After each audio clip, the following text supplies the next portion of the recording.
இப்போ மழை துளி விழுகிறது. எல்லா மழை துளியிலும் ஐயோ சின்ன மழை துளியாக இவ்வளோ பெரிய கடலில் போய் நம்ம நினைச்சிடறோம் விழுந்து மாய போகிறோமே அப்படின்னு சொல்லிட்டு நொந்து நொந்து நொந்து நொந்தி கடவுளை நினைச்சிதுச்சான்.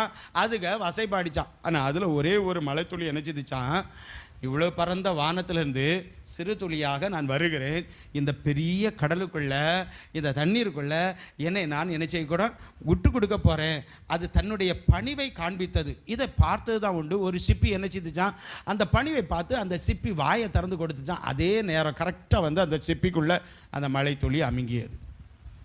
சிப்பி கீழே போயிட்டு பல மாதங்கள் பல காலங்கள் உள்ளேயே கிடக்குது. அதையும் பாருங்கள், அந்த சிப்பிக்குள்ளே கூட அது எப்படி தான் இருக்குது, பணிவாக இருக்குது.